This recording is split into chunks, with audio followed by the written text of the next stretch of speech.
ప్రకటన గ్రంథము 16వ అధ్యాయంలో ఉన్నాం. ఈ 16వ అధ్యాయంలో మనం చూసినప్పుడు చివరిగా ఉండేటువంటి తీర్పుల గురించి మనం చూస్తున్నాం. ఏంటి చెప్పండి, అవి ఏం తీర్పులు? ఏ తీర్పులు చెప్పండి? వేడి గురించి నేర్చుకుంటున్నాం మనము. 7 పాత్రల ద్వారా వచ్చేటువంటి తీర్పులు నేర్చుకుంటూ వస్తున్నాం. మీకు అర్థమైంది కదా?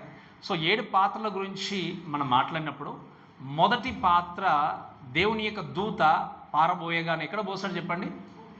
భూమి మీద పారబోసినప్పుడు మన మనుషులకు అందరూ కూడా చెడ్డ పొండ్లు పుట్టి చాలా బాధగుండా వెళ్ళినట్టుగా చూస్తాం. రెండవ దూత పారబోసినప్పుడు ఎక్కడ పారబోసాడు? ఆయన సముద్రం మీద. అప్పుడు సముద్రం ఏ విధంగా అంటే ఒక పీనుగు చనిపోతే ఎలా ఉంటుందో అలా ఆ యొక్క రక్తం అంతా కూడా కనబడినట్టుగా అయిపోయింది చూస్తాం. మూడోది ఎక్కడ పోసాడు చెప్పండి? ఎక్కడ? నదుల మీద, ఇంకా స్ట్రీమ్స్, అదే మంచినీళ్ళు అటువంటి సరస్సుల పైన వీటి మీద వెళ్ళినప్పుడు నీళ్లు దొరకని స్థితిలో ఉన్నారు. నాలుగోది ఏంటి? సూర్యుని మీద పోసినప్పుడు సూర్యుడు ఏం చేశాడు? ఇంకా ఎక్కువ వేడితో ప్రజలందరూ కూడా వేడికి తట్టుకోలేక బాధపడినట్టుగా చూస్తాం. ఐదవ దూత ఎక్కడే చెప్పండి? ఐదవ దూత గురించి మాట్లాడినప్పుడు ఏం చేస్తాడు? వాక్యం ఏముంది? ఈ 4 జరిగినప్పుడు డైరెక్ట్లీ మనుషులకి ఎఫెక్ట్ అయింది. బట్ ఐదవ దూత ఏంటి అంటే, ఆ దూత పారబోయగానే జరిగిన ఎఫెక్ట్ ఏంటి అంటే, అక్కడ ఉన్నటువంటి అంటే అంత్యక్రీస్తు యొక్క రాజ్యం అంతా కూడా ఏమైపోయింది? చీకటి అయిపోయింది. కాబట్టి వాళ్ళు ఎంతో ఆ చీకట్లో కష్టాల గుండా వెళ్ళినట్టుగా మనం చూస్తాం. ఇంకా లాస్ట్ వీక్ మనం చూస్తాం 5, 6వ పాత్ర గురించి చూసినప్పుడు 6వ పాత్ర కూడా ఏంటి అంటే, ఆ 6వ పాత్ర ఎక్కడ పోస్తాడు చెప్పండి? దేవుని యొక్క దూత యూఫ్రటీస్ నది మీద పోసినప్పుడు ఆ యూఫ్రటీస్ నదిలో ఉన్నటువంటి నీళ్ళన్నీ కూడా ఎండిపోయినట్టుగా చూస్తాం. ఎండిపోవడం ద్వారా ఇక్కడ తూర్పు దేశంలో వచ్చేటువంటి రాజులందరూ కూడా యెరూషలేం ప్రాంతానికి వెళ్ళి ఆర్మగెద్దుని యుద్ధంలో పాల్పంపులు పొందుకుంటారు అనే విషయాన్ని మనం నేర్చుకుంటూ వచ్చాం. ఇవన్నీ కూడా నేను చెప్పినట్టుగా ప్రివ్యూస్, అంటే మొట్టమొదటి ఇంట్రడక్షన్ లాగా 16వ అధ్యాయం ఉంది. 17, 18 అధ్యాయాలన్నీ కూడా క్లియర్గా మనకు నేర్పిస్తాయి. 19వ అధ్యాయం వరకు ఆర్మగెద్దుని యుద్ధం ఎలా ఉంటుంది, ఎలా జరగబోతుంది, ఇవన్నీ కూడా ఏముంటుంది డీటెయిల్గా మనము 17, 18, 19 అధ్యాయంలో నేర్చుకుంటాం.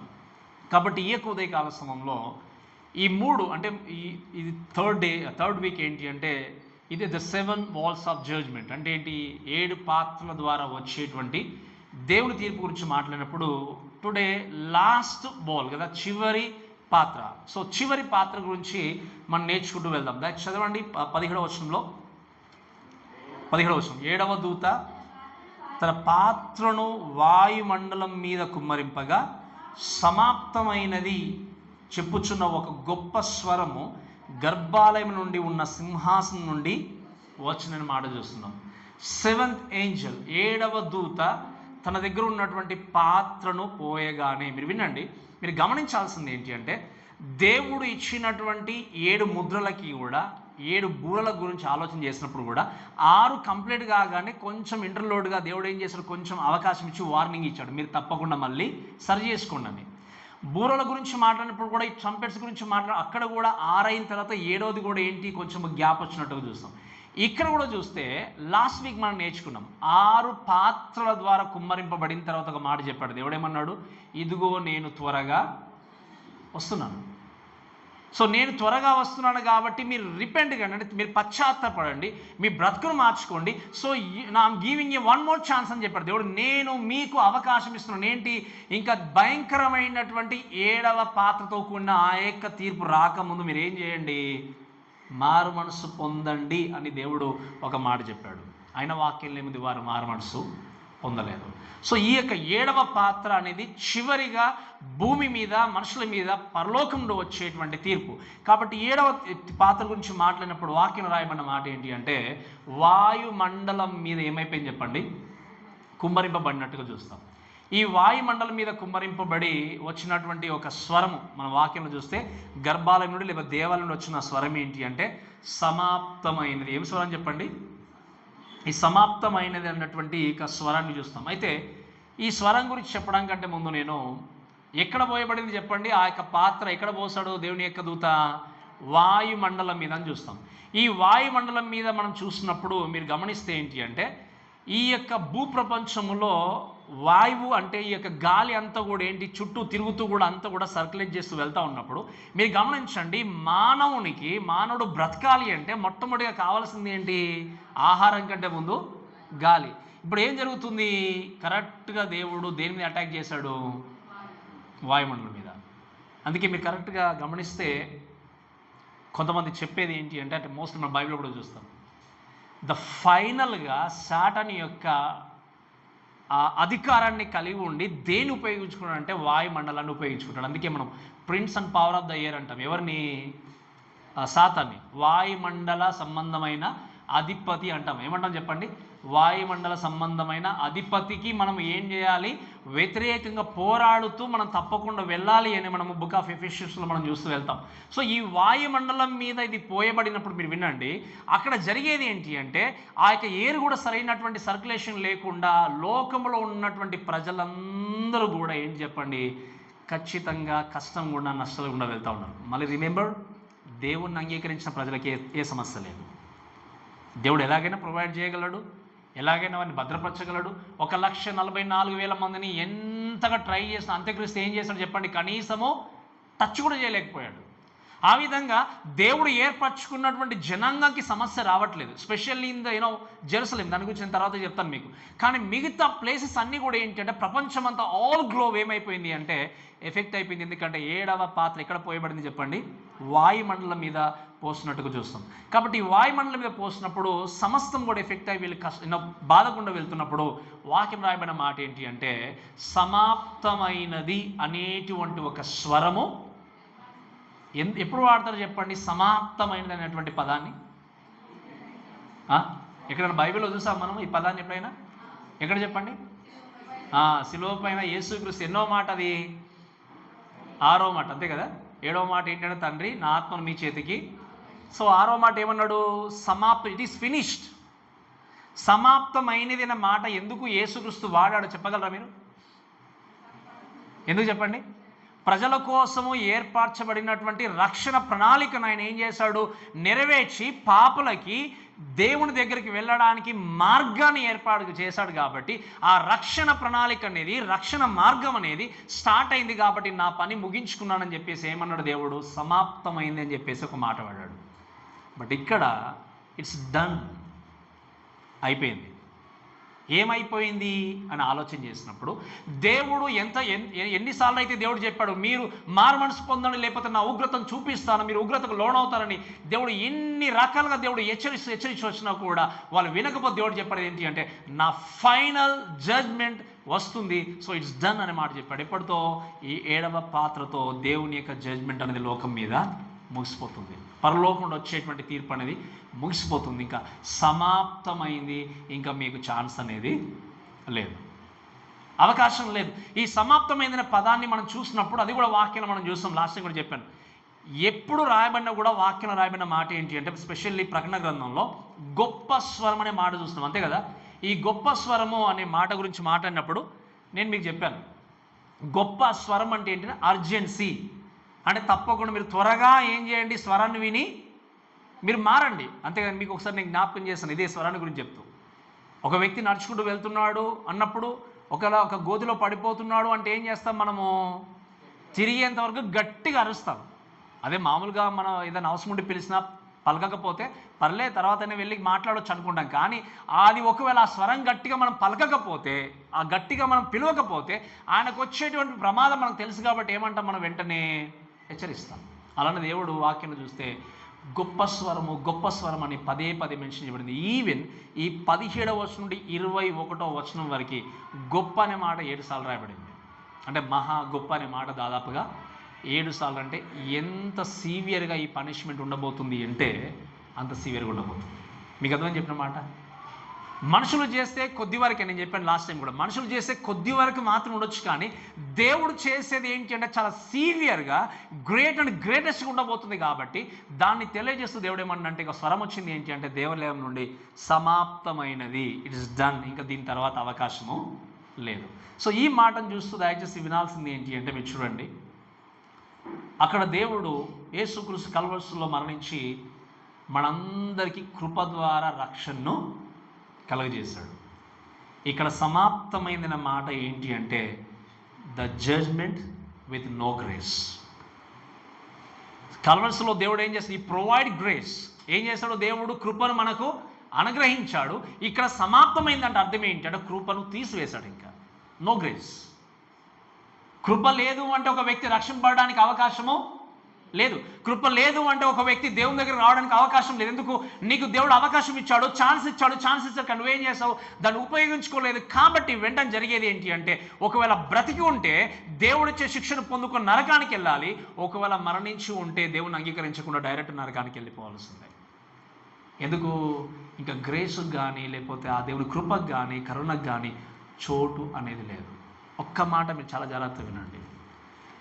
ఈరోజు మనం సర్వైవ్ అవుతున్నాము అంటే దానికి కారణం ఏంటంటే ఆయన కృప.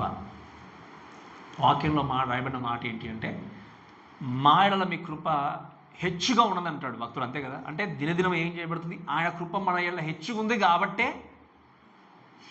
మనం సర్వైవ్ అవుతున్నాం. ఏ విధంగా? తప్పులు చేసినా, పాపాలు చేసినా. అందుకే వాక్యంలో రోమీయుల రాసిన పత్రిక 6వ అధ్యాయంలో మనం చూస్తాం, మనం కృపలో ఉన్నామని చెప్పి, కృప విస్తరించిందని చెప్పి పాపంలో నిలిచి ఉందామా అంటాడు. ఎవరు? అపొస్తలుడైన పౌలు.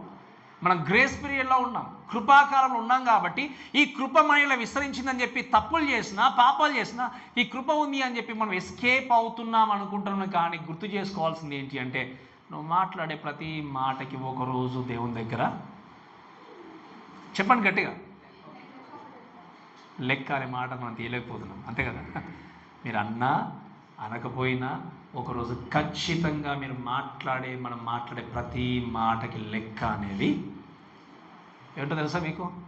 ఇక్కడ వచ్చింది కాదు, లోపల ఆలోచన చేసిన మాటకు కూడా. బికాజ్ దేవుడికి అన్నీ తెలుసు. ఈ కెన్ సీస్ ఎవ్రీథింగ్. క్లియర్ అంటాం. మనం చూసాం వాక్యంలో, మనం చాలాసార్లు విన్నాం మన మాట ప్రకటన గ్రంథంలోనే. ఈ కెన్ సీస్ ఎవ్రీథింగ్ క్లియర్లీ అని చూడగలడు. నీ అంతరం. అందుకే వాక్యంలో ఏముంది? నీ వాక్యము బలమగలది 2 అంచుల ఖడ్గము కంటేను వాడిగా ఉండి, ఏముంది చెప్పు? వాక్యం ఏమని రాయబడింది?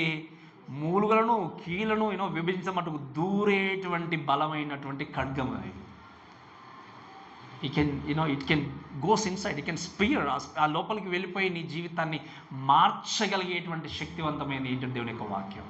కాబట్టి ఈ మాటలు మనం గుర్తుపెట్టుకుంటూ వినాల్సింది ఏంటి అంటే, దేవుడు అన్నాడు ఇట్స్ డన్. మీరు వినండి, ఇట్స్ అ పర్ఫెక్ట్ టెన్స్. మీరు వినండి. ఇంకా దాన్ని అది సమాప్తమైంది అంటే మళ్ళీ ఛాన్స్ ఉందని కాదు. ఇంకా నేను మళ్ళీ చెప్తున్నాను వినండి. సమాప్తమైంది అంటే మళ్ళీ ఛాన్స్ ఉందన్నది కాదు. దేవుడు ఒకసారి చెప్పాడు అంటే అంతే. ఇంకా అది ముగిసిపోయింది అంటే ముగిసిపోయింది.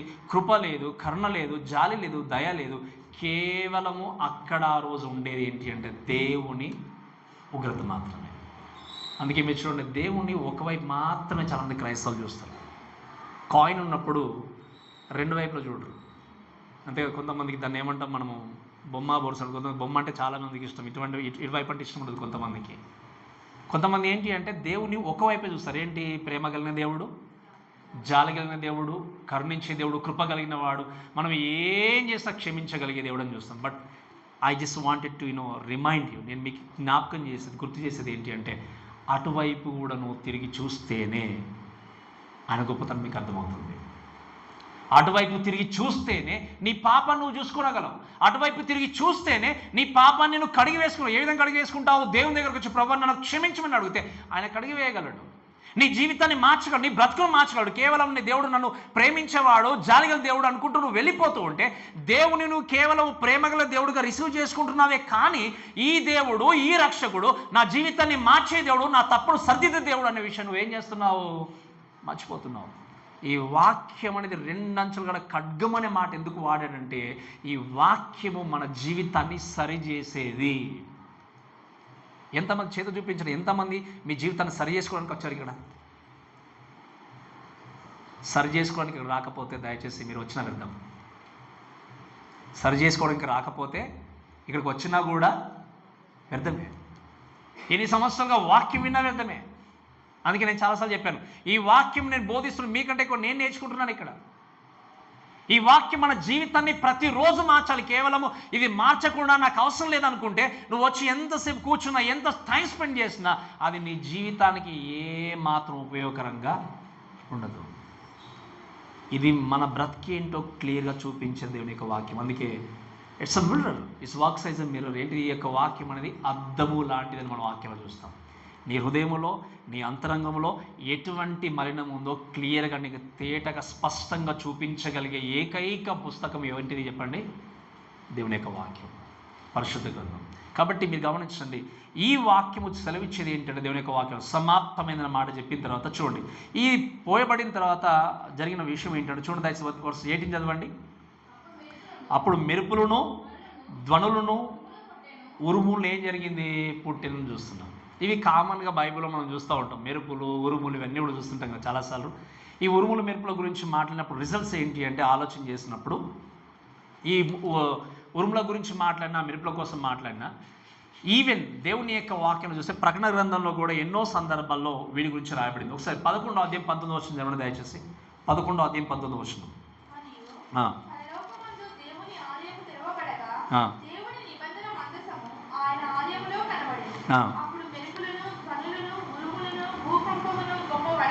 రైట్. ఏంటి, ఏడవ దూత ఏడవ బూర ఊదగానే ప్రారంభంలోనే జరిగింది ఏంటి అంటే అక్కడ పరలోకంలో ఉరుములు మెరుపులు అన్నీ కూడా సంభవించినట్టుగా చూస్తాం. దేవుని యొక్క గ్లోరీకి ఇది సూచన ఉన్నట్టుగా మనం చాలాసార్లు బైబిల్లో గమనించాం. సో ఇక్కడ కూడా జరిగింది ఏంటి అంటే ఉరుములు మెరుపులు అన్నీ కూడా సంభవించినట్టుగా చూస్తాం. అంత మాత్రమే కదా, అక్కడికి ఆగిపోలేదు. ఓకే, ఉరుములు మెరుపులు వచ్చాయి కదా, దాని తర్వాత ఏముంటుంది ఎఫెక్ట్ అనడానికి లేదు. దాని తర్వాత జరిగింది ఏంటంటే మీరు చూడండి దయచేసి వాక్యంలో చూస్తే, ఈ ఉరుములు మెరుపులు ధ్వనులు తర్వాత పెద్ద భూకంపము కలిగెను. దాని కింద చదవండి, తర్వాత మనుషులు భూమి మీద పుట్టింది మొదలుకొని అట్టి మహాభూకంపము అది అంత గొప్పది. కొద్ది నిమిషాలు చాలా జాగ్రత్తగా కాన్సన్ట్రేషన్ చేయండి. ఇక్కడ బైబిల్లో రాయబడిన మాట ఏంటి అంటే ఏడవ దూత పాత్రను పోయేగానే పెద్ద భూకంపము కలిగిన ఉంది వాక్యంలో. మనుషులు అటువంటి భూకంపం ఇంతవరకు చూడలేదు. వాక్యం రాయబడిన విషయం ఏంటి అంటే వాళ్ళు పుట్టింది మొదలుకొని అట్టి మహాభూకంపము కలగలేదు, అది అంత గొప్పది. మీరు గమనిస్తే ఈ మాట ఆలోచన చేసినప్పుడు ఏంటి అంటే ఈ ఎర్త్క్వేక్ లేకపోతే దీని గురించి చూస్తే ఏంటి అంటే బైబిల్లో క్లియర్గా రాయబడింది. ఎన్నో భూకంపాలు మనం బైబిల్లో చూస్తాం, అంతే కదా. ఎన్నో భూకంపాలు సంభవించినటువంటి విషయాన్ని మనం అబ్జర్వ్ చేసాము, చదివాము. ఈవెన్ మనం కూడా అక్కడక్కడ భూకంపాల గురించి చూసాం, కొన్నిసార్లు ఎక్స్పీరియన్స్ చేస్తాం. మీరు చేశారు కూడా చాలాసార్లు. చేశారా చేయలేదు భూకంపం? ఎప్పుడు ఎక్స్పీరియన్స్ చేశారా మీరు? ఎప్పుడు లేదా? ఒకసారి నేను శ్రీకాకుళం వెళ్ళాను. శ్రీకాకుళంలో వెళ్ళి వాకింగ్ చెప్పిన తర్వాత ఈవినింగ్ చర్చ్ దగ్గర అందరం కూర్చున్నాం, ఒక మాట్లాడుకుంటున్నాం. సడన్గా చైర్లో కూర్చున్నప్పుడు ఎవరు ఊపినట్టు అయిపోయింది. నేను అనుకున్న ఏమో జరిగిందా, తీరా చూస్తే ఏంటంటే అందరూ అప్పుడు చెప్పింది ఏంటంటే భూకంపం వచ్చింది అని. అది అప్పుడు నేను ఫస్ట్ టైం సీవియర్గా ఎక్స్పీరియన్స్ చేశాను. అంతకుముందు ఎప్పుడు నేను కూడా ఎక్స్పీరియన్స్ కాలేదు. సో మనకి కొంతవరకు మాత్రమే తెలుసు భూకంపం అంటే ఇలా ఉంటుంది. లేదా కొన్నిసార్లు న్యూస్లో చూస్తాము, కొన్నిసార్లు వేరే కంట్రీస్లో బాగా జపాన్ అయితే ఎప్పుడు ఈ జపాన్ కానీ ఇంకా కొన్ని కంట్రీస్ అన్నీ కూడా ఎప్పుడు వీటి గురించి సంభవిస్తూ ఉంటాయి. ఇవన్నీ కొద్ది వరకు మనకు తెలుసు. కానీ వాక్యం రాయబడిన మాట ఏంటి అంటే మహా లేదా గొప్ప భూకంపము కలిగిన మాట చూస్తున్నాం. ఈ గొప్ప భూకంపం అనే మాట చూసినప్పుడు ఏంటి అంటే it's a world wide earth quake. ఏం చెప్పండి, ఇది ప్రపంచమంతా కూడా జరిగేది. ఈ ప్రపంచమంతా కూడా వచ్చేది అనుకున్నప్పుడు మీకు ఇంకా క్లియర్గా మీకు అర్థం చేసే విధంగా చెప్పాలి అంటే దేవుడు నిజంగా ఈ భూమిని, ఈ గ్లోబ్ని ఊపేస్తున్నాడు అన్నట్టు కరెక్ట్గా చెప్పాలంటే మీకు అర్థం చెప్పిన మాట షేక్ చేస్తున్నాడు. షేక్ చేస్తే ఎలా ఉంటుంది చెప్పండి? అందుకే నేను చెప్పాను, రొటేట్ అవుతూ ఉంటుంది మన ఎర్త్. అంతే మనకు అందరికీ తెలుసు, 24 గంటలు తిరుగుతూ ఉంటుంది. తిరిగేదానికంటే ఒక సెకండ్ కానీ 2-3 సెకండ్లు కానీ వేగంగా తిరిగినా కష్టమే, స్లోగా తిరిగినా కూడా. స్లోగా తిరిగితే మనకు తెలుసు ఈ కాలాలు అన్నిటికీ ఏదైనా ఎఫెక్ట్ జరగడము, స్పీడ్ తిరిగినా కూడా ఎఫెక్ట్ జరిగేది అన్నీ తెలుసు. దీన్ని ఇంత చక్కగా అదే కక్షలో ఎవరు దాన్ని కంట్రోల్ చేస్తున్నాడు? దేవుడు కంట్రోల్ చేస్తున్నాడు. కానీ దేవుడు చెప్పే మాట ఏంటి అంటే ఈ పెద్ద భూకంపం అన్నప్పుడు ఈ ఎర్త్ అనేది, గ్లోబ్ అనేది ఏంటి అంటే షేక్ చేయబోతున్నాడు దేవుడు. మన వాక్యం చూసాం, ఒకరోజు ఒక దినాన ఈ భూమి అంతటిని కూడా దేవుడు చాపలాగా చుట్టేయబోతున్నాడని చూసాం వాక్యం. అంటే is going to remove everything. ఈ ప్రపంచంలో నాది అనుకున్నది ఏది కూడా మిగలదు. ఈ భూమిని కానీ, ఈ లోకంలో ఉన్నటువంటి సముద్రం కానీ, ఈ కనబడుతున్నటువంటి నక్షత్రాలు కానీ, విశ్వం కానీ ప్రతిదాన్ని దేవుడు ఏం చేయబోతున్నాడు? ఒక చాపలాగా చుట్టేయబోతున్నాడు. ఇంకా నీది అనుకునేటువంటి టైంలో అసలు నీకే ఆనవాళ్ళు లేవు, నీకే గుర్తింపు లేదు. నీ గుర్తింపు ఎవరిలో తెలుసా మీకు?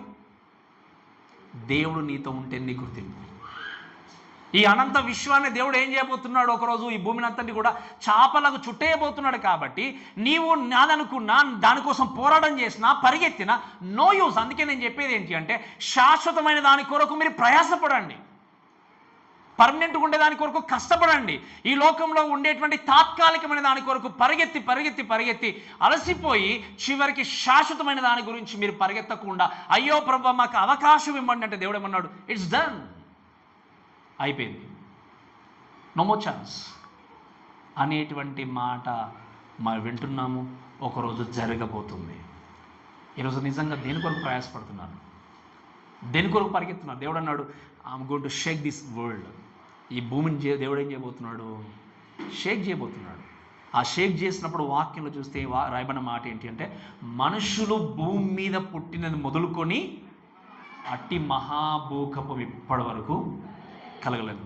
ఈ మాట మీరు చూస్తే దయచేసి గమనించాల్సింది ఏంటి అంటే, ఈ మహాభూకంపం గురించి మాట్లాడినప్పుడు ఈ గ్రేట్ షేకింగ్ అనే పదాన్ని చూస్తే ఒకసారి చదవండి. హగ్గాయి గ్రంథము 2వ అధ్యాయం 6వ వచనం. హగ్గాయి గ్రంథము 2వ అధ్యాయం 6వ వచనం. హగ్గాయి 2వ అధ్యాయం 6వ తెచ్చుకో చదవండి. సైన్యములకు అధిపతిగా యెహోవా సెలవిచ్చినది ఏమనగా, ఇక కొంతకాలము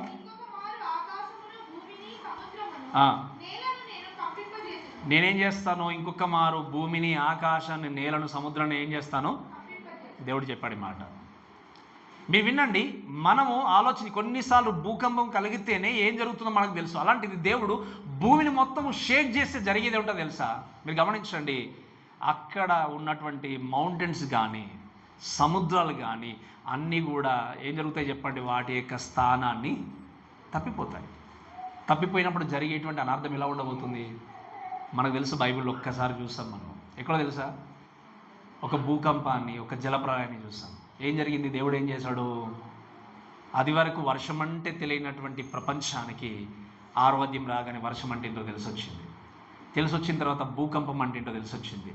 అక్కడ ఎర్త్ దేవుడు షేక్ చేసినప్పుడు జరిగింది ఏంటి? ఆ భూకంపాల్లో, ఆ యొక్క జలప్రలయంలో అందరు చనిపోయారు. చివరికి ఎంతమంది మిగిలారు? కేవలము ఎంతమంది చెప్పండి? 8 మంది మాత్రమే. ఓడలో ప్రవేశించినటువంటి 8 మంది బ్రతికారు. అక్కడది చూసిన ఇక్కడ జరిగేది ఏంటి అంటే, ఏ మనుషుడు ఊహింపన్నటువంటి భయంకరమైన ఏంటి ఇది, ఎర్త్క్వేక్, భయంకరమైనటువంటి ఈ భూకంపము జరిగినప్పుడు జరిగేది ఏంటి అంటే, సముద్రాలు, మౌంటైన్స్, కొండలు, ఇవన్నీ కూడా, పర్వతాలన్నీ కూడా వాటి స్థానాన్ని తప్పిపోయి, మీరు గమనించండి, ఎన్నో పర్వతాలన్నీ కూడా సముద్రంలో మునిగిపోతాయి. ఈరోజు మనుషులు the safest place is height అనుకుంటాం చాలాసార్లు. దట్స్ ఓకే, ఇప్పటివరకు ఓకే, దట్స్ ఓకే, బాగానే ఉంటుంది. హైట్లో నేను అందుకే బైబిల్లో కూడా కొంతమంది అనుకున్నారు, ఒక జాతి అనుకున్నారు, ఒక తెగ అనుకున్నారు. You can say nation. ఎవరో తెలుసా మీకు? ఏదోమీలు అనుకున్నారు. మేము ఎక్కడ చాలా కొండ పైన నివసించే వాళ్ళం, మమ్మల్ని ఎవరు కూడా టచ్ చేయాలని అనుకున్నారు. వాళ్ళు ఎవరు కూడా మమ్మల్ని ముట్టలేరు. ఎవరైనా లోయగుండా వచ్చినట్టయితే వాళ్ళు మేమేం చేస్తాము? చంపేస్తాము, సంహరిస్తాము, మమ్మల్ని ఎవరు టచ్ చేయగలరు అని చెప్పి గర్వముతో వాళ్ళు విరవేగారు. ఓబద్య గ్రంథంలో చూస్తాం. కానీ జరిగింది ఏంటో తెలుసా? అసలు ఏదోమో అనేటువంటి సంతానాన్ని పూర్తిగా దేవుడు భూమి నుండి తీసి పడేశాడు. హిస్టారికల్గా we're not going to find any Edomites right now. ఎవరు కూడా ఏదోమీలు ప్రపంచంలో లేరని ఈ చరిత్ర చెప్తుంది. ఇప్పుడు మనకు బైబిల్లో కనబడే లాస్ట్గా ఉండే ఏదోమీడు ఎవరో తెలుసా మీకు? ఎవరో? కష్టం. హేరోదు రాజే చివరిగా ఉన్నటువంటి ఏదోమీడు. ఇంకా దాని తర్వాత మనకు బైబిల్ ఎక్కడ కనబడరు. వాళ్ళు అనుకున్నారు ఏంటంటే, మేము బలవంతులము, మేము అక్కడ పైన ఇక్కడ ఒక పక్షిరాజు నివసించేటువంటి స్థలంలో మేము గూడు కట్టుకుని ఉన్నామన్నట్టుగా విర్రవీగినటువంటి మీరు అలా ఉన్నారు కాబట్టి దేవుడు ఏం చేశాడు? వారిని నిర్మూలన చేసి పడేశాడు. ఈరోజు హైట్లో ఉన్నాం, అన్నీ ఉన్నాయని ఎంతోమంది ఏదనుకున్నా ఒకరోజు జరిగేది ఏంటంటే, అవన్నీ కూడా ఏమైపోతున్నాయి చెప్పండి? మునిగిపోతున్నాయి. అయితే ఇక్కడ జరిగేది ఏంటి అంటే, ఇంకా ఏం ఎఫెక్ట్ జరిగింది దాని తర్వాత అంటే, చదవడం దయచేసి 19వ వచనంలో. రైట్, అక్కడ పట్టి మహాభూకంపం కలగలేదు అంత గొప్పది అనే మాట చూసిన తర్వాత 19వ వచనంలో, ప్రసిద్ధమైన మహాపట్టణము 3 భాగాలయను, అన్యజనుల పట్టణంలో కూలిపోయిను, తన తీక్షణమైన ఉగ్రతయును మధ్యమ గల పాత్రను మహాబబులోనికి ఇవ్వాలని దాన్ని దేవుని సముఖమునందు. ఈ మాట మీరు వినండి. ప్రసిద్ధమైన మహాపట్టణము 3 భాగాలు అయిపోయింది. ఏంటో తెలుసా? ఏ పట్టణము తెలుసా మీకు? ఏంటో పట్టణము? ఈ ప్రసిద్ధమైన మహాపట్టణం ఏంటి అంటే యెరూషలేం పట్టణము. ఓకే, ఈ పట్టణాన్ని గురించి చూసినప్పుడు మీరు చదవండి దయచేసి. మనకి ఈ యొక్క వాక్యంలో చూసి పట్టణం గురించి మనం రాయబడిన ఒక విషయం ఏంటంటే చూడండి, 8వ అధ్యాయం 11వ వచనం చదవండి దయచేసి. ఇదే ప్రకటన గ్రంథము 8వ అధ్యాయం 11వ వచనం.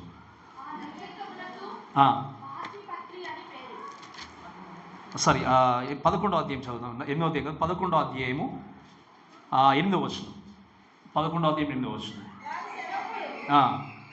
వారి శవముల మహాపట్టణపు సంత వీధిలో పడియుండును, వానికి ఉపమాన రూపముగా సొదమ అచ్చట వారి ప్రభువు కూడా. ఎవరు చెప్పండి, ఎవరి శవములు ఇవి? ఎవరి శవములు చెప్పండి ఇవి? ఎవరు శవములు అక్కడ ఉన్నాయి? సొదమ గుమర అనేటువంటి పట్టణంల పేర్లు. 2 సాక్షుల శవాలు అక్కడ ఉన్నాయి. మీకు అదవుతుంది. ప్రకటన గ్రంథం 11వ అధ్యాయం నేర్చుకున్నాం. 2 సాక్షుల శవాలు అక్కడ ఉన్నప్పుడు ఎక్కడ? ఆ మహాపట్టణమైనటువంటి యెరూషలేములో ఏం చేయబడ్డాయి చెప్పండి? అక్కడ పడి ఉన్నాయన్న వాక్యంలో మనం చూస్తాం. ఇక్కడ ఈ ప్రసిద్ధమైనటువంటి మహాపట్నం ఏం జరిగింది? 3 భాగాలుగా చీలిపోయింది అన్నప్పుడు దాంట్లో ఒక భాగాన్ని గురించి మనం క్లియర్గా ఆలోచన చేస్తే చదవండి. జకరియా గ్రంథము 14వ అధ్యాయం 6-7 వచనాలు చదవండి దయచేసి. జకరియా గ్రంథం 14వ అధ్యాయం 6-7 వచనాలు. యెహోవా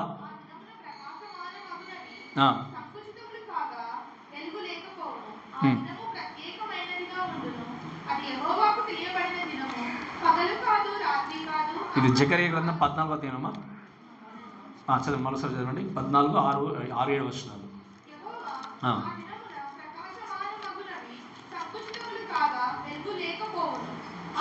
రైట్. 4వ వచనం నుండి దయచేసి. 4వ వచనం నుండి.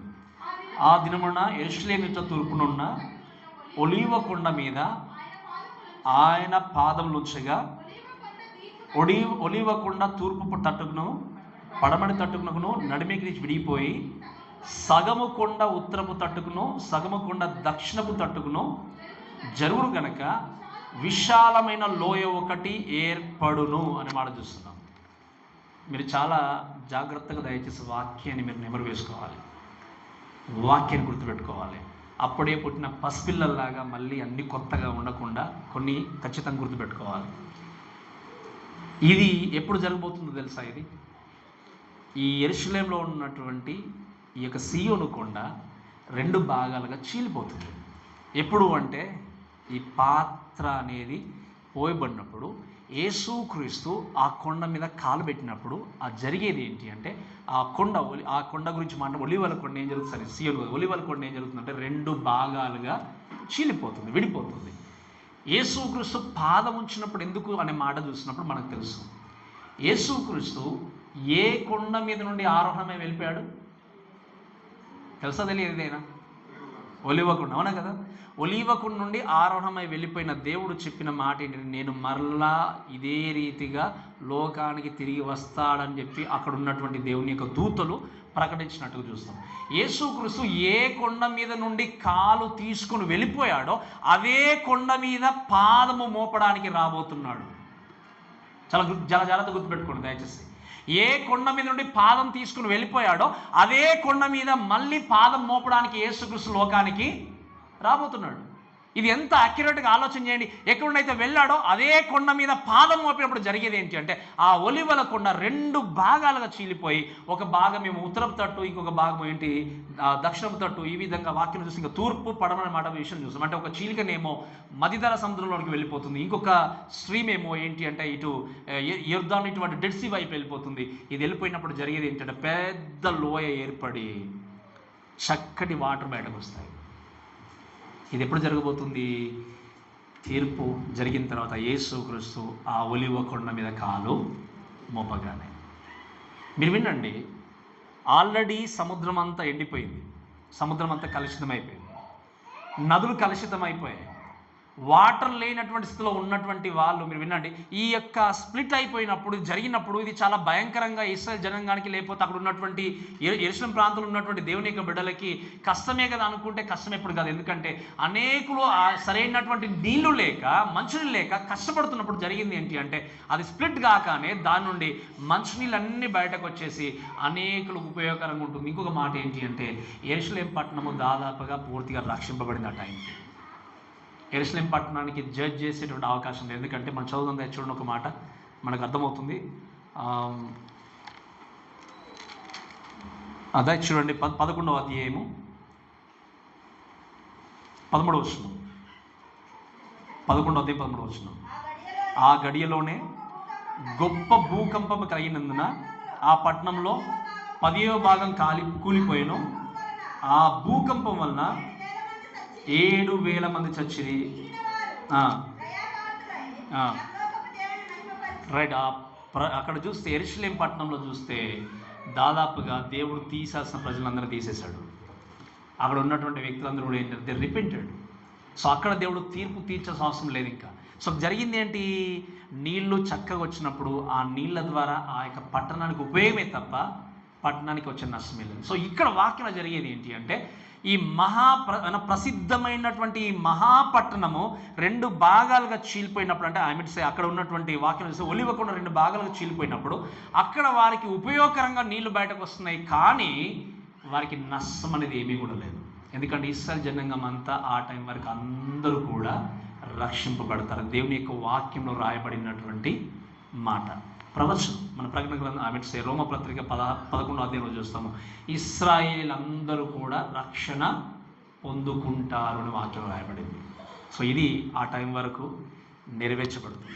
సో ఇదంతా జరిగిన తర్వాత మీరు చక్కగా ఆలోచించి చూసినప్పుడు ఈ మాటను బట్టి చూసేది ఏంటి అంటే, ఇవి 2 కూడా స్ప్లిట్ అయ్యి ముందుకు వెళ్ళినప్పుడు ఆ వాటర్ చక్కగా వచ్చినప్పుడు వీరికి ఉపయోగకరంగా ఉంటుంది. ఉన్నప్పుడు ఇంకా కొంచెం వాక్యం చూస్తే మీరు చూడండి, ఈ 3 భాగంలో అయిపోయిన తర్వాత అన్యజనుల పట్టణంలో మాత్రం ఏం జరిగింది, యెరూషలేం పట్టణం మాత్రము భాగంలో అయిపోతే జరిగింది ఏంటి, నష్టమా లేకపోతే వారికి లాభమా?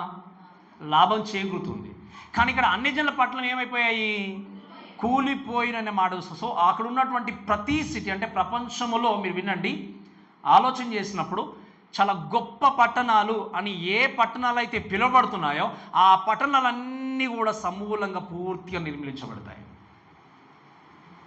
మళ్ళీ చెప్తున్నాను వినండి, ఈ ప్రపంచంలో ఈ పట్టణంలో ఉంటే చాలా సేఫ్టీ, చాలా చక్కగా ఎదగొచ్చు, చాలా బాగుండొచ్చు అని ఎన్ని రకాల పట్టణాల గురించి మనం అనుకున్నా ప్రపంచంలో ఉన్న ప్రతి పట్టణం అన్నీ ఏమైపోతాయి చెప్పండి, సమూలంగా నాశనం అయిపోతాయి, కూలిపోతాయి. అంటే మీరు వినండి, ఒక పక్క ఒకదాని తర్వాత ఒక తీర్పు వస్తూనే ఉంది, ఏంటి పాత్రల ద్వారా. ఇంకో పక్క ఇది జరిగింది 7వ పాత్ర పోయేగానే జరిగింది ఏంటి అంటే వాక్యం మనం చూస్తే మహాభయంకరమైన భూకంపం వచ్చింది. అసలు ఏ ప్లేస్లో ఎక్కడ ఉన్నామో ఎక్కడ వెళ్తున్నామో తెలియనటువంటి జియోగ్రఫికల్ కూడా ఏమైపోయింది, మొత్తం కూడా ఎఫెక్ట్ జరిగిపోయింది. జరిగిన తర్వాత వాక్యం ఇంకా గమనించేది ఏంటి అంటే, ఈ సిటీస్లో ఉంటే మాకు సేఫ్టీ, ఈ ప్లేస్లో ఉంటే మనం అందరు ఇక్కడ ఉన్నారు, ఇది బాగుంది అనుకుంటే ఆ మహాపట్టణంలో అన్నీ కూడా ఏమైపోయాయి, కూలిపోయాయి. ఇంకెక్కడికి పరిగెత్తారు జనాలు? మళ్ళీ చెప్తుంది, ఎక్కడికి పరిగెత్తారు చెప్పండి ఇంకా జనాలు? మళ్ళీ ఆ మౌంటైన్స్ దగ్గరికి పరిగెత్తిన మౌంటైన్స్ కూడా ఆల్మోస్ట్ కన్మరుగా అయిపోయాయి, సముద్రంలోనికి వెళ్ళిపోయాయి. ఇవి మనం జస్ట్ చదువుతుంటేనే నేర్చుకుంటేనే ఒక విధంగా ఒక కొంత పర్సంటేజ్ మనకు అర్థమవుతుంది, కానీ లిటరల్గా ఇవన్నీ ఒకరోజు జరగబోతున్నాయి. ఇవన్నీ ఎవరు ఎదుర్కొంటారో తెలుసా? మళ్ళీ చెప్తున్నాను, ఇవన్నిటి గుండా ఎవరు వెళ్తారో తెలుసా? ఎవరు చెప్పండి, గట్టిగా చెప్పాలి, ఎవరు? ఈరోజు ఎవరైతే రక్షణ పొందకుండా ఉన్నారో, ఒకవేళ యేసుక్రీస్తు లోకానికి మధ్య ఆకాశానికి వచ్చే రోజు ఇదే అయిపోతే వీటి గుండా రక్షింపబడినటువంటి ప్రతి వ్యక్తి కూడా వెళ్ళాల్సిందే. రక్షణ పొందుకుంటే ప్రాబ్లం లేదు, నిజంగా రక్షింపబడితే నీకు సమస్య లేదు. ఈవెన్ చెప్తున్నారు, రక్షింపబడ్డానన్నటువంటి భ్రమలో ఉన్నారేమో మీరు కొంతమంది. అందుకే ఈ మాట ఎందుకు వాడానంటే, నేను check yourself, correct yourself గురించి చెప్పాను. నేను మన వాక్యాలు కొన్నిసార్లు వింటున్నప్పుడు నిజంగా ప్రభా నేను చాలా తప్పు చేస్తున్నా ప్రభా, ఈరోజు పాస్టర్ చెప్పినట్టు నాదే ఇది, నాకే వచ్చింది వాక్యం, నాదే ఇది అంతా కూడా నాకే ఈరోజు అనుకుంటాం కొన్నిసార్లు.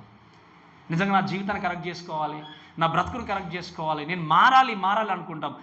ఈ మాట విన్నప్పుడు నిజంగా ప్రభా మీ కొరకు జీవించేశానని చెప్పి ఏదో విధంగా, అందుకే మీరు ఎన్ని మీటింగ్స్కైనా వెళ్ళండి, ఎవరు చెప్పినా చేయి ఈజీగా లేపేస్తాం మనం. కొంతమంది ఏం అర్థం కాకుండా ఈరోజు ఎవరు నిజంగా రక్షింపడారంటే కూడా చేయి లేపేసే వాళ్ళు ఉంటారు కొంతమంది.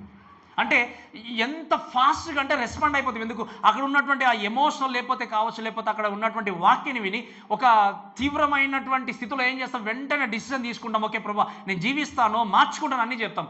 కానీ ప్రార్థన అయిపోయిన వెంటనే నిజంగా వాక్యం విన్నంతసేపు ఉండేటువంటి మనసు మీకుంటుందా? మార్చుకోవాలి బ్రతుకునని ఆలోచన చేస్తున్నప్పుడు వాక్యం విన్నంతసేపు నా బ్రతుకు మార్చుకోవాలి, నా మాట తీరు మార్చుకోవాలి, నా ప్రవర్తన మార్చుకోవాలన్న నీవు ఒక్కసారి ప్రార్థన అయిపోయిన తర్వాత, ముగింపు ప్రార్థన అయిపోగానే నిజంగా అటువంటి మనస్సు నీకు ఉండట్లేదు అంటే నీ జీవితంలో వాక్యము ఫలించట్లేదు. వాక్యము ఫలించకపోతే నీ జీవితంలో రక్షణ ఉన్నదో లేదా ఖచ్చితంగా నువ్వేం చేసుకోవాలి? చెక్ చేసుకోవాలి. అందుకే నేను చెప్తున్నాను, నువ్వు బాగా ప్రార్థన చేసే పరలోకం వెళ్ళలేవు, ఎక్కువసేపు ప్రార్థన చేస్తే పరలోకం వెళ్ళలేవు, ఎక్కువ పాటలు పాడితే పరలోకం వెళ్ళలేవు, లేదా ఎక్కువ పరిచయం చేస్తే పరలోకం వెళ్ళలేవు. పరలోకం ఎలా వెళ్ళగలవు? ఎంతసేపు చర్చలో కూర్చుంటే పరలోకం వెళ్ళలేవు. ఎప్పుడు పరలోకం వెళ్ళగలవు అంటే నీ జీవితంలో యేసుక్రీస్తుకు సరి అయినటువంటి చోటు ఉంటేనే. అందుకే నేను అడుగుతున్నాను, నిజంగా మీ జీవితంలో క్రీస్తుకు చోటు ఉందా? నాకు చెప్పాల్సిన అవసరం లేదు. మీ జీవితాన్ని మీరు చెక్ చేసుకోండి. నిజంగా మీరు వేషధారలో బ్రతుకుతున్నారా? వేషాన్ని తీసివేసుకుని ప్రభా, నా వేషాన్ని ఎప్పుడో తీసివేశారు మీరు, నా బ్రతుకును మార్చేశారు మీరు అని కలిగి ఉన్నటువంటి రూపాన్ని కలిగి ఉండి నిజంగా దేవుని కొరకు నమ్మకంగా జీవిస్తున్న ఆ జీవితంలో నా యొక్క హృదయంలో మీరు నివాసము చేస్తున్నారు అన్నటువంటి దృఢ సంకల్పాన్ని నిశ్చయితం ఏం చేయాలి? తప్పకుండా ఈరోజు కలిగి ఉండాలి. ఎందుకు నేను పదే మాటలు ఎందుకు చెప్తాను అంటే, రేపు మనది కాదు, రేపు మనది కాదు, మన తోటి ఏది గట్టి చెప్పండి, రాదు. మీరు ఇది కూడా కష్టంగా చెప్తున్నారు, మీకు అర్థమవుతున్నారు. రేపు మనది కాదు, మన తోటి ఏది కూడా రాదు. అందుకే ఇది వరకు నేను చెప్పాను చాలా రోజుల క్రితం, ఈరోజు నువ్వు అనుకుంటున్నటువంటి సంపద నేను రక్షించలేదు, ఇట్ మైట్ సేవ్ అనుకుంటున్నావేమో. నీకున్నటువంటి పరిచయాలు నీ జీవితాన్ని రక్షించలేవు ఆ రోజు. నీకున్నటువంటి బ్యాక్గ్రౌండ్ నీ జీవితాన్ని కాపాడలేదు ఆ రోజు. ఇప్పుడు మీరు చూడండి, ఈ పరిస్థితులు ఎదురైనప్పుడు బ్యాక్గ్రౌండ్ అనేటువంటి మాటకి ఏమైనా అర్థం ఉంది ఇక్కడ? ఏదైనా కమ్యూనిటీ అనే పదానికి అర్థం ఉందా ఇక్కడ? చెప్పండి. ఒక స్టేట్, ఒక దేశం అనే పదానికి అర్థం ఉంది ఇక్కడ? అసలు మనుషులము అన్నటువంటి భావం ఏర్పడింది. ఆ మనుషులు కూడా దేవుడిని అంగీకరించిన వాళ్ళు సేఫ్, దేవుడిని అంగీకరించిన వాళ్ళు ఎక్కడికి వెళ్ళాలో తెలియనటువంటి మహా భయంకరమైనటువంటి సిచ్యువేషన్లో ఉన్నారు. ఈరోజు నువ్వు దేన్ని బట్టి ఇది నా జీవితానికి ధైర్యం అనుకుంటున్నావేమో, కానీ నేను చెప్పే మాట చాలా జాగ్రత్త వినండి. నీకు ధైర్యం ఎప్పుడు దేవుడు కావాలి. మళ్ళీ చెప్తున్నాను, నీకు ధైర్యం ఎప్పుడు? చెప్పండి గట్టిగా, దేవుడు కావాలి. నీ ఆస్తి నీకు ధైర్యంగా ఉన్నది అంటే నువ్వు ఫెయిల్ అవుతున్నట్టే, నువ్వు దేవునికి స్థానం ఇవ్వనట్టే. మనుషులు ఒకవేళ నీకు ధైర్యంగా ఉన్నారు దేవుడి కంటే ఎక్కువ అంటే ఆ మనుషులు నీ జీవితంలో విగ్రహాలు. నా దేవుడి కంటే ఎక్కువ నేను దేన్ని ప్రేమించదు. అందుకే చెప్పాను, ఈవెన్ నీ భార్య అయినా కూడా దేవుని తర్వాతనే, ఈవెన్ నీ భర్త అయినా కూడా దేవుని తర్వాతనే. ఈరోజు కొంతమంది రక్షింపబడినటువంటి క్రైస్తవులు కూడా, భార్య భర్తలు కూడా సరైన విధంగా దేవుని దగ్గరికి రాకుండా నిర్లక్ష్యం కలిగి ఉండి వాళ్ళకు వాళ్ళు విగ్రహాలుగా తయారు చేసుకొని దేవుని పక్కన పెట్టేటువంటి కుటుంబాలు ఎన్నో చూస్తున్నాం. ఎప్పుడైతే దేవునికి స్థానం ఉండదో అక్కడ ఖచ్చితంగా సమస్యలు ప్రారంభమవుతాయి. అఫ్కోర్స్ దేవుడికి చోటు ఇచ్చిన తర్వాత కూడా సమస్యలు రావంటే వచ్చినా కూడా అవి ఖచ్చితంగా సాల్వ్ చేసుకుంటాం. నువ్వు దేవుని నమ్మినప్పుడు, దేవుని ప్రేమించినప్పుడు, భార్య ప్రేమించినప్పుడు, భర్త ప్రేమించినప్పుడు ఏం చేస్తారు చెప్పండి? ఇద్దరు కూడా కొద్దిసేపు అరిసినా, కొద్దిసేపు అనుకున్న వెంటనే మోకలు వేసే ప్రభా మమ్మల్ని క్షమించమని ప్రార్థన చేస్తారు. అదే ఒక రక్షింపబడిన వ్యక్తి అయితే, అదే ఒకవేళ దేవుని విగ్రహంగా చేసుకున్న వ్యక్తి అయితే, అందుకే చెప్పాను వినండి, ఇఫ్ యు ఆర్ ఏ, ఇక్కడ ఇద్దరికి చెప్తాను, ఈ సందర్భం వచ్చింది కాబట్టి, యాజ్ ఏ హస్బెండ్గా మీ బాధ్యత కుటుంబాన్ని ప్రార్థన పూర్వకంగా నిలబెట్టడం. ఎంత గొడవన్నా జరగని, మీ ఇంట్లో ఎంత మనశ్శాంతి లేకపోని మీ బాధ్యత ఖచ్చితంగా ఆ టైంకి తినకపోయినా పర్లేదు ప్రార్థనకి నిలబెట్టడం. అండ్ వైఫ్గా లేకపోతే స్త్రీలుగా ఏంటి అంటే కుటుంబాన్ని నిర్మించే బాధ్యత మీది. ఇవి మనకు తెలుసు, వాక్యంలో అన్నీ తెలుసు. But we fail to do. మనం ఏం చేస్తాం, చాలాసార్లు ఇవన్నీ మర్చిపోతాం. ఎందుకంటే ఈరోజు మనం చూస్తాం, ఎవరి దారి వాళ్ళే పరిగెత్తి అలసిపోయి చివరికి నదికి చెప్తున్నాను, నాకు నా భర్త ఉన్నాడు, నా భార్య ఉన్నాడు అంటే ఒకరి మీద ఒకరు మనం ట్రస్ట్ చేయాలి, కాదనట్లేదు. కానీ లోకంలో మనుషులు చేసేది ఏంటి అంటే భర్త కంటే భార్య కంటే ఇంకా ఈ లోకంలో దేవుడిని కూడా పక్కన పెట్టేసి మనుషులు, ఈ వ్యక్తి నాకు ధైర్యము, ఈ వ్యక్తి నాతో ఉన్నాడంటే నాకు ఏం జరిగినా చూసుకుంటాడు ఆయన అనుకునే వాళ్ళు లేరంటారా? నాకు ఏదన్నా ఆరోగ్యం వస్తే మీన్స్ అనారోగ్యం వస్తే లేదా ఆర్థికంగా ఇబ్బందులు ఏదైతే ఈ వ్యక్తి నన్ను చూసుకుంటాడు, ఈయన ఉన్నాడు కాబట్టి నాకు భరోసా ఉంది. అందుకని నీ భరోసా ఎవరి మీద ఉంది? ఈరోజు మనుషుల మీద నువ్వు నమ్మకం పెట్టి జీవించినట్టయితే మనుషులు రేపు ఈరోజు ఉన్నట్టుగా రేపు ఉండరు. నాకంటే ఎక్కువ మీకు ఎక్స్పీరియన్స్. ఈరోజు ఉన్నట్టుగా కానీ దేవుడు చెప్పండి, నిన్న నేడు నిరంతరము. కాబట్టి భక్తుడు అంటాడు, యోహాను భక్తుడు, మనకు ఆయన బట్టి కలిగిన ధైర్యం ఏదైనా అంటాడు. ఏంటి ఆ ధైర్యము అంటే, మనం ఏ ప్రార్థన చేసినా ఏ మనం విన్నవించినా ఆయన మన ప్రార్థన తప్పకుండా ఆలకిస్తాడు. అది మన కాన్ఫిడెంట్. ఈరోజు నీ జీవితంలో నీ జీవితానికి ఎవరు ధైర్యంగా ఉండాలి చెప్పండి? దేవుడు ధైర్యంగా ఉండాలి. దేవుడు ధైర్యంగా ఉండాలి అంటే నువ్వు చేయాల్సింది ఏంటి అంటే నీ జీవితాన్ని ఈరోజే ప్రభువుకు అప్పగించాలి. అందుకే నేను మరొకసారి అడుగుతున్నాను, ఏంటి అంటే నిజంగా క్రీస్తుకు నీ హృదయంలో చోటు అనేది ఉందా? చోటు అంటే ఏంటి? నేను ప్రార్థన చేస్తున్నాను పాస్టర్ గారు, వాక్యం చదువుతున్నాను, చర్చ్కి వస్తున్నాను, పాటలు పాడుతున్నాను అన్నంత మాత్రాన, ఇది ఈ పైరూపం చూపించినంత మాత్రాన some time I'm not saying that మిమ్మల్ని చూసి రక్షణ లేదని నేను చెప్పట్లేదు. కానీ నేనేం చెప్తున్నానంటే ఒకసారి మరొక్కసారి మీ జీవితాన్ని చెక్ చేసుకోండి. నిజంగా ఇవి చేస్తున్నాను కాబట్టి నేను రక్షింపబడ్డ వ్యక్తి నేనేమో అన్నట్టు భ్రమలో ఉన్నారేమో మీరు. ఆ టైం ప్రభావ మీకు నేను పాట పాడలేదా, ప్రార్థన చేయలేదా, పరిచయం జరిగించలేదా, సంఘంలో కూర్చోలేదా, లేకపోతే ఎక్కడైనా మినిస్ట్రీ చేయలేదా, ఇవన్నీ అనుకోవచ్చు, అన్ని రకాలుగా చెప్పొచ్చు. ఇవన్నీ ఎన్ని చేసినా లోపల క్రీస్తు లేకపోతే ఏం చెప్పండి? లోపల క్రీస్తు లేకపోతే మీకు విషయం తెలుసా? ఈరోజు సాతాను చేత ప్రేరేపించబడి పరిగెత్తే వాళ్ళు చాలామంది ఉన్నారు. లాస్ట్ అని చెప్పాను, సూచక్రియలు మహత్కార్యాల చేత చాలా జరిగిస్తూ ఒక్కటి కదా మనం 4-5 సంవత్సరాలు కష్టపడితే వాళ్ళు వితిన్ 6-7 monthsలోనే మొత్తం నింపేస్తారు సంఘాన్ని మొత్తం. అది పరిచర్య అనుకుంటే మన పొరపాటు. ఎందుకు మనం ఎలా చూస్తామో, జనాలు ఎక్కడ ఎక్కువ ఉంటే అది గొప్ప పరిచర్య. ఎవరిని కూడా మనం తక్కువ చేయట్లేదు, ఎవరిని కూడా మనం నిందించట్లేదు. కానీ నేను చెప్పేది ఏంటి అంటే, ఎన్ని చేసినా నీ హృదయములో క్రీస్తుకు స్థానం లేకపోతే ఒకరోజు వీటి గుండా నువ్వేం చేయాలి? వెళ్ళాల్సిందే. ఇప్పుడు చెప్పండి, ఈ స్థానంలో నిలబడితే ఎక్కడికి పరిగెత్తారు? ఎక్కడికి వెళ్ళగలరు? ఈ సమస్తాన్ని సృష్టించిన దేవుడు దాన్ని మొత్తం కూడా షేక్ చేస్తున్నప్పుడు ఎక్కడికి పరిగెత్తి ఏం చేయగలం చెప్పండి? నోవే, ఇంకా అవకాశం లేదు. అందుకే జరిగిన విషయం ఏంటో చూడండి, అక్కడ అన్ని జనుల యొక్క పట్టణంలో కూలిపోయాను, తన తీక్షమైనటువంటి ఉగ్రతయను మద్యం గల పాత్రను మహాబబులోనికి ఇవ్వాలని దాన్ని దేవుని సముఖమని ఏం చేశారు? ఈ మహాబబులోన్ అయినటువంటి ఈ పదాన్ని కూడా చూసినప్పుడు మీరు చూస్తే 17-18 అధ్యాయాల్లో క్లియర్గా దీని గురించి ఇంకా మనం నేర్చుకుంటాం ఎలా అన్నది కూడా. బట్ క్యాపిటల్ సిటీ స్పెషల్లీ మనం చూస్తాం. ఈ బబులోన్ గురించి మనం మాట్లాడినప్పుడు, లేదా బబులోన్ అన్న విషయం చూసినప్పుడు, అంత్యక్రీస్తు ప్రత్యేకంగా ఆ స్థానం నుండే తన యొక్క సింహాసనాన్ని, లేకపోతే ఆ ప్రాంతాన్ని ఒక క్యాపిటల్గా చేసుకుని పరిపాలన చేస్తారు. స్పెషల్ ఏంటంటే ఇరాక్ తెలుసు కదా మీకు. ఒకప్పుడు దీన్ని బలంగా సద్దాం హుస్సేన్ బాగా నిర్మించాడు. ఆ ప్రాంతాన్ని ఒక రకంగా నిలబెట్టాడు. అటువంటి ఆ భయంకరమైనటువంటి ఆ ప్రాంతాలని సహితం ఏం చేయబోతుంది చెప్పండి? దేవుడు ఉగ్రతను కురిపించి సమస్త నిర్మూలము చేయబోతున్నాడు. ఈరోజు ఎంత బలం ఉందనుకున్నా, ఏదనుకున్నా కూడా వాక్యం రాయబడిన మాట ఏంటంటే, దాన్ని బబులోనికి ఇవ్వాలని దేవుని సముఖమునందు వాళ్ళు ఏం చేశారు? జ్ఞాపకం చేశారు. ఎందుకంటే అంత్యక్రీస్తు సర్వ అధికారాన్ని కలిగి ఉన్నానని చెప్పుకుంటూ ఏం చేస్తున్నాడు చెప్పండి? లోకాన్ని ఎంతో భయంకరమైన స్థితిలో తీసుకెళ్తా ఉన్నాడు. సో ఇది జరిగిన తర్వాత మీరు గమనించండి, ఇంకొక మాట ఉంది, 20 వచనం చదవండి దయచేసి. ప్రతి ద్వీపము పారిపోయాను, పర్వతంలో కనబడకపోయాను. ఏముంది? నేను ఇదివరకు మీకు చెప్పినట్టుగా ప్రతి ద్వీపం పారిపోయిన, పర్వతంలో కనబడకపోయానంటే జియోగ్రఫికల్గా అన్నీ చేంజ్ అయిపోయినాయి. ఎక్కడో పర్వతాలు మునిగిపోయాయి, ఎక్కడో ద్వీపాలు ఎక్కడో, ఏది అర్థంగా అంటే పారిపోయినట్టు అర్థం ఏంటి? కనబడకుండా కనుమరుగా అయిపోయాయి.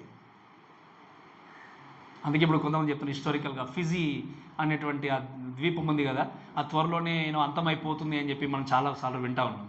అంటే అది ఎప్పుడు కనుమరుగా అయిపోతుంది తెలియదు కాబట్టి అని చాలామంది ఆ ప్రాంతాన్ని వదిలేసి వేరే ప్రాంతానికి వెళ్ళిపోతున్నారు కొంతమంది. అంటే ఈ ప్రాంతాల గురించి చూస్తుంది, ఇవన్నీ కూడా పారిపోయినట్టు అర్థం, ఇవన్నీ కనుమరుగైపోతున్నాయి. ఎందుకు? వీటిని క్రియేట్ చేసినటువంటి సృష్టికర్త కోపాన్ని చూపించినంత వరకే. అందుకే కుమ్మరి కుండ చేస్తున్నాడు అంటే తన ఇష్టం ఉంటే దాన్ని ఉంచుతాడు. ఇది నాకు వద్దు అంటే తీసుకెళ్ళి పడేసే అధికారం కుమ్మరికి లేదంటారు చెప్పండి? కుమ్మరివాడికి దాన్ని చేయగలడు, విరుగొట్టగలడు, నచ్చకపోతే తీసుకెళ్ళి బయట పడేయగలడు. నన్ను ఎందుకు ఇలా చేస్తున్నావు అని కుమ్మరి వాని వైపు తిరిగి అడిగేటువంటి అథారిటీ, అధికారం లేనే లేదు. ఈరోజు మనల్ని తయారు చేసినటువంటి మన దేవుడు కుమ్మరి, మనందరం పాత్రలు. నువ్వు దేవుని కొరకు వాడబడి పాత్రగా ఉండాలని చెప్పి దేవుడు నేను మలిచాడు. దేవుని కొరకు వాడబడాలైనటువంటి పాత్రని నేను చేసిన దేవుడు సృష్టించాడు. నిజంగా దేవుని మహిమ కొరకు నీ పాత్రనుగా నువ్వు వాడబడుతున్నావా?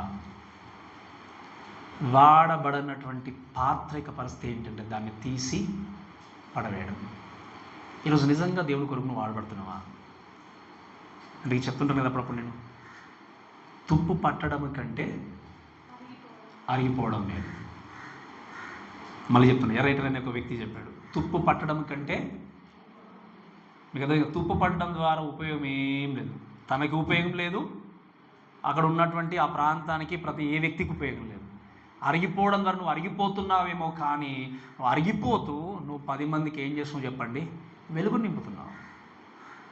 నీ జీవితాన్ని దారపు. అందుకే నేను చెప్పాను నిన్న కూడా, మన థర్స్డే కూడా, విలియం టెండిల్ ఏం చేశాడు? ఆయన తాను అరిగిపోయి ఈవెన్ చివరికి ప్రాణాన్ని సహితం ఇచ్చేసి చివరిగా చేసిన ప్రార్థన ఏంటంటే, ప్రభువా please lord open the eyes of king of England అని ప్రార్థన చేశాడు. ఈ యొక్క ఇంగ్లాండ్ యొక్క రాజు యొక్క కన్నులు తెరవండి ప్రభు అని ప్రార్థన చేశాను. ఏం చేశాడు?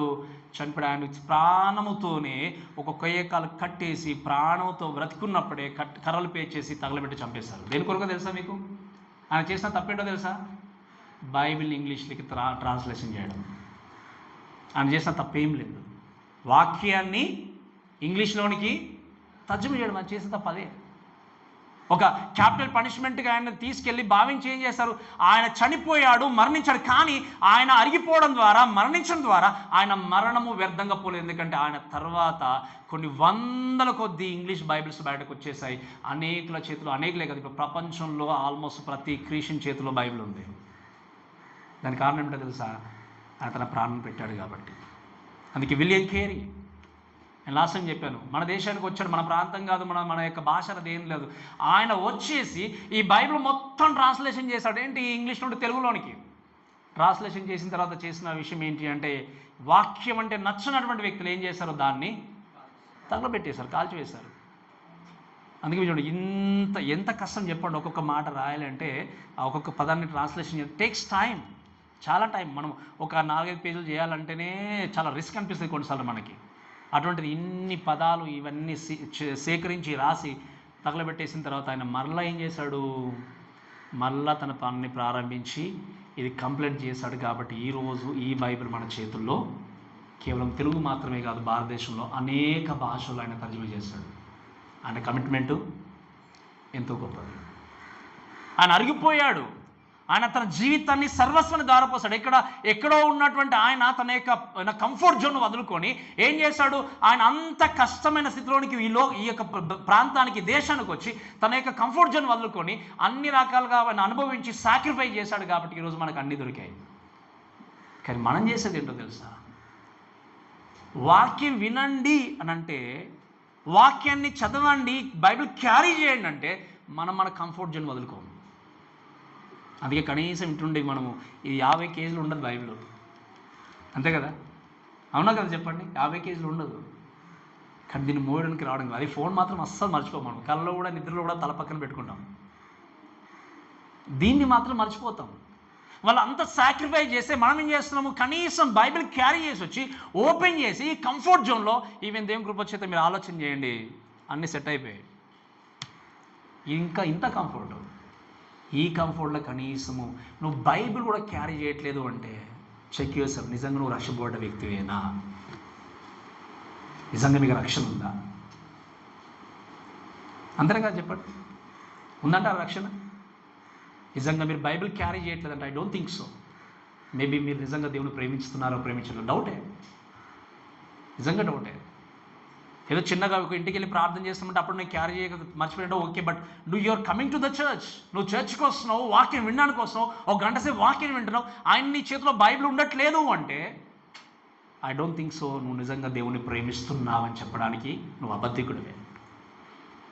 కాబట్టి వినండి ప్రేమైన దేవుని, దయచేసి ఆలోచన చేయాల్సింది ఏంటి అంటే, ఇక్కడ పర్వతములు కనబట్టలేదు, ద్వీపం పారిపోయింది, అన్నీ పారిపోయిన తర్వాత 21వ వచనం చూడండి, దయచేసి చెప్పి ముగిస్తాను.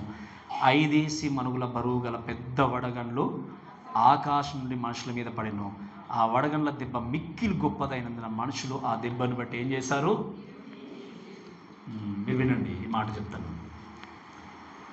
ద హోల్ ఎర్త్ మీరు చూసినప్పుడు కంప్లీట్లీ చేంజ్ అయిపోయిన తర్వాత, ఈ మాటను బట్టి మనం ఆలోచన చేస్తే, పెద్ద వడగండ్లు ఆకాశం నుండి వచ్చి మనుషుల మీద పడ్డాయి. 5 మనుగుల బరువు గల పెద్ద వడగండ్లు అనుకున్నప్పుడు, దీన్ని మనం కరెక్ట్గా మనము ఆలోచన చేసి చూస్తే ఏంటి అంటే, ఆల్మోస్ట్ లైక్ 58 to 60 kgs.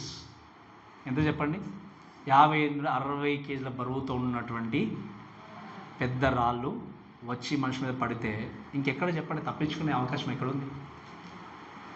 ఎక్కడో పరిగెత్తి ఎంతోమంది చనిపోతున్నారు, ఎక్కడికో పరిగెత్తున్నారు. ఇవన్నీ చేసిన తర్వాత ఇంకా వాక్యంలో ఏముంది అంటే, ఈ టార్చర్ అనుభవిస్తున్నారు, కానీ ఈ టార్చర్ను బట్టి దేవుని దగ్గరకు వచ్చారా అంటే రాలేదు.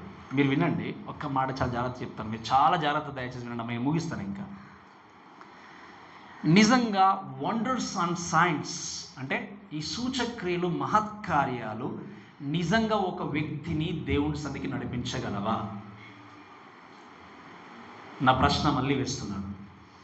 మహత్కార్యాలు, సూచక్రియలు, అద్భుత కార్యాలు ఒక వ్యక్తిని నిజంగా రక్షణలోనికి తీసుకొని రాగలవా? ఎస్ ఆర్ నో చెప్పండి. తీసుకొని వస్తే ఇక్కడ ఉన్నటువంటి ఈ ప్రజలకు ప్రపంచంలో ఎవరు లేని సూచక్రియలు కనబడ్డాయి. అవునా కదా? ప్రపంచంలో ఎవరు చూడలేనటువంటి సూచక్రియలు, మహత్కార్యాలు, అద్భుత కార్యాలు కళ్ళ ముందు కనబడ్డాయి. కానీ వీళ్ళు ఏం చేశారు? The real conversion will come by listening his word and accepting his word. మళ్ళీ చెప్తున్నాను వినండి, నిజమైనటువంటి రక్షణ అనేది వాక్యాన్ని విశ్వసించడం ద్వారా వస్తుంది. సూచకులు, అద్భుత కార్యాల ద్వారా నీ జీవితానికి నిజమైన రక్షణ లేదు. ఈరోజు మనుషులు ఎక్కడ పరిగెత్తున్నారు? ఎక్కడ పరిగెత్తున్నారు? They need science, they need wonders. ఈరోజు సాతాను కూడా ఎంతగానో ఈ అద్భుత కార్యాల చేత, మహత్కార్యాల చేత మనుషుల్ని మోసం చేస్తూ, ఈవెన్ సంఘాలలో కూడా చేసేది ఏంటి అంటే, వ్యక్తిని ప్రేరేపించి సంఘాన్ని విచ్ఛిన్నం చేసేటువంటి ఆలోచనలు కలిగించేటువంటి విధంగా సాతాను ఏం చేస్తున్నాడు? ఈ అంత్యదినంలో పనిచేస్తున్నాడు. అందుకే నేను లాస్ట్ టైం మీకు చెప్పాను, సాతానుకు మనకంటే ఎక్కువ తెలుసు టెక్నాలజీ, మనకంటే ఎక్కువ తెలుసు ఏ విధంగా సంఘాలను నాశనం చేయాలని చెప్పేసి. మనం ఏం చేయాలప్పుడు చాలా కేర్ఫుల్. అందుకే ఒక మాట ఉంది బైబిల్లో, మీరు పాముల వలె వివేకులు, పావురం వలె. ఈ మాట మీరు గుర్తుపెట్టుకోండి, ఎందుకంటే మన ప్రక్కనే నేను లాస్ట్ టైం కూడా చెప్పాను మీకు, Satan can attack any Christian through men. అంటే ఏంటి? మనుషుల ద్వారా సాతాను తను యేసుక్రీస్తుని అంగీకరించిన వ్యక్తిని మోసము, డైరెక్ట్గా నిలబడి ఒక రూపాన్ని చూపించి నేను సాతాను అని చెప్పుకుని మోసం చేయడు. నీ ప్రక్కన వ్యక్తే కావచ్చు, ఒకవేళ దేవుని విశ్వసించకపోతే ఆ వ్యక్తి ద్వారా నేను నాశనంలోకి నడిపించవచ్చు. నీ పక్కన వ్యక్తి దేవుని అంగీకరించకపోతే ఆ వ్యక్తి ద్వారానే కావచ్చు దేవుడు నిన్ను సాతాను ఏం చేయగలడు? దేవుడు దూరం చేయగలడు. కాబట్టి ఏం చేయాలి? పాముల వలె వివేకులను, పావురం వలె నిష్కపటులై జీవించాలి. ఎందుకంటే మీరు వినండి, ఈ లోకంలో మీరు చూసినప్పుడు ఈ science and wonders can save someone else అనుకున్నప్పుడు ఇక్కడ ఉన్నటువంటి ప్రజలు ఎప్పుడో మారిపోయేవాళ్ళు. కానీ ఏమైంది? వీళ్ళు చివరికి ఏం చేశారు? మారిపోకుండా దేవుణ్ణి దూషించారు. అందుకే మీరు వినండి, నోబడీ కెన్ ప్రివెంట్ దిస్. అంటే ఎవరు కూడా దీన్ని తప్పించలేరు, దీన్ని ఆపేయలేరు. అంత్యక్రీస్తు వల్ల కూడా కాలేదు. అందుకే కొంతమంది తిరగబడ్డట్టుగా లాస్ట్ టైం చూస్తాం, ఎవరి వల్ల కాలేదు. కాబట్టి నేను అడిగే ప్రశ్న ఏంటి అంటే, నిజంగా నువ్వు ఇటువంటి భయంకరమైన స్థితి నుండి తప్పింపబడడానికి సిద్ధంగా ఉన్నావా? సిద్ధంగా ఉన్నానని ఎప్పుడు చెప్పగలము? ఎప్పుడు చెప్పగలం చెప్పండి? ఈరోజు నీ హృదయంలో క్రీస్తు ఉంటే, ఈరోజు నీ జీవితంలో యేసుక్రీస్తు ఉంటే ఈ స్థితిలోనికి నువ్వు వెళ్ళాల్సిన అవసరం లేదు. ఎందుకంటే మధ్య ఆకాశం దేవుడు రాగానే మనం ఏమవుతాం చెప్పండి? ఎత్తబడతాం. మనం అక్కడ ఉంటాం, ఇక్కడ భూమి మీద వెంట జరుగుతాయి. ఒకవేళ యేసుక్రీస్తు నిజంగా నీ హృదయంలో ఈ రోజు లేకపోతే, ఎవరిన్ని చేసినా ఈ పరిస్థితిలోనికి వెళ్ళకుండా ఎవరు మిమ్మల్ని ఆపలేరు. ఇప్పుడు ఇవన్నీ మనం చదువుకున్నాం. అందుకే మనం వాక్యం చదువుతాం కదా, తల్లి జాడ పిల్లకి లేదు, పిల్ల జాడ తల్లికి లేదు. అసలు ఇంత భయంకరమైన పరిస్థితులు గుండా వెళ్తున్నప్పుడు ఇంకా ఎవరు ఎక్కడ చెప్పండి, ఇది నా ఇల్లు, ఇది నా స్థలము, లేకపోతే ఇది నా కొడుకు, కుమారుడు, కూతురు అని చెప్పుకునేటువంటి ఆలోచన చేసే పరిస్థితులు కూడా లేదు. ఎందుకంటే ఎవరి ప్రాణాన్ని దక్కించుకోవాలి, ఎక్కడికి వెళ్ళాలో తెలియనటువంటి భయంకరమైన స్థితిలోనికి లోకము వెళ్ళబోతుంది. ఇవన్నీ కూడా సంభవింపబోతున్నాయి.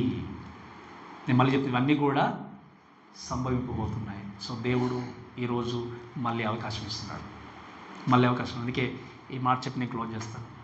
శ్రమల కాలము ఎప్పుడు స్టార్ట్ అవుతుందో మనకు తెలియదు. ఎప్పుడు స్టార్ట్ అవుతుంది అని అంటే, ఈరోజు యేసుక్రీస్తు మధ్య ఆకాశానికి ఇదే రోజు వస్తే ఇదే రోజు ఏమవుతుంది, శ్రమల కాలం అనేది ప్రారంభమవుతుంది. కాబట్టి యేసుక్రీస్తు ఎప్పుడు వస్తాడో తెలియదు. వాక్యం నేను దొంగ వలే చెప్పాడు కదా, వాళ్ళ దొంగలు వస్తానన్నప్పుడు మనం చేయాల్సింది ఏంటి? ఈరోజే సిద్ధపడి నీ జీవితాన్ని చక్కదిద్దుకొని దేవుడి కొరకు జీవించి, నీ హృదయంలో యేసుక్రీస్తు చోటించి, నీ జీవితంలో ఎక్కడ దూరంగా వెళ్ళిపోయావు, ఎక్కడైతే నువ్వు బ్యాక్ ఉన్నావో, ఎక్కడైతే దేవుడి కొరకు జీవించిన స్థితిలో ఉన్నావో, నీ బ్రతుకును మార్చుకుని ఒకవేళ యేసుక్రీస్తు నీ జీవితంలో లేకపోతే ఆయనకు చోటిచ్చిన ముందుకు వెళ్తే ఖచ్చితంగా ఈ భయంకరమైనటువంటి టార్చర్ నువ్వేమవుతావు చెప్పండి, ఎస్కేప్ అవుతావు. లేదా దాన్ని వెళ్ళాల్సిందే, దాన్ని తప్పించే నాదులు ఎవరు కూడా లేరు. కాబట్టి ఈ మాటలు జ్ఞాపకం చేసుకుంటూ మనం దేవుని మహిమపరుస్తూ దయచేసి మనం ముందుకు వెళ్దాం. కాబట్టి ఈ మాటలు మనకు దేవుడు దీవించి ఆశ్రయించను గాక. ఆమేన్.